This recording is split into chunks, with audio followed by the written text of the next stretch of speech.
Halo Sobat Mania, kembali lagi di BRC Official. Ada kabar menarik nih mengenai kegagalan PSM Makassar musim 2023/2024 BRI Liga 1.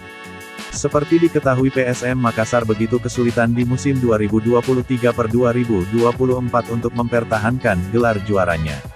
Bahkan jawara BRI Liga 1 musim 2022/2023 itu sempat tergelincir ke papan bawah dan hampir pindah ke kasta kedua sepak bola Indonesia.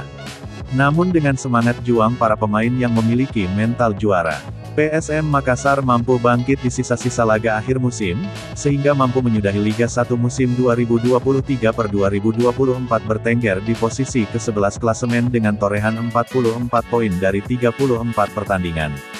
Kegagalan mereka melaju ke babak Championship Series membuat PSM harus menyudahi musim ini sekaligus gagal mempertahankan gelar juara. Padahal di musim lalu, tim berjuluk Juku Eja tampil sangat perkasa dan bahkan berhasil keluar sebagai juara, meski sama sekali tidak diunggulkan. Tak mau larut dalam kegagalan, pelatih Bernardo Tavares pun tetap optimis menatap musim depan bersama timnya. Ia bahkan mengaku tidak menyangka bisa membawa anak asuhnya bisa sampai ke titik ini.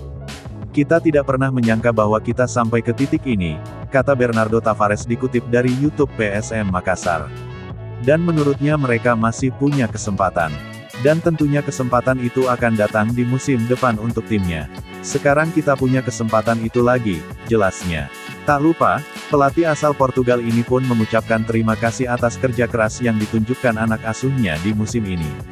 Walaupun hasil musim ini tidak sesuai dengan apa yang diharapkan, namun, Tavares merasa dan mengapresiasi tinggi perjuangan pemainnya. "Saya ucapkan terima kasih kepada kalian semua yang telah membantu musim ini," terangnya.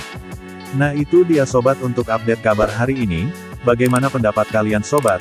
Tulis pendapat kalian di kolom komentar ya sobat, dan jangan lupa like, komen dan subscribe.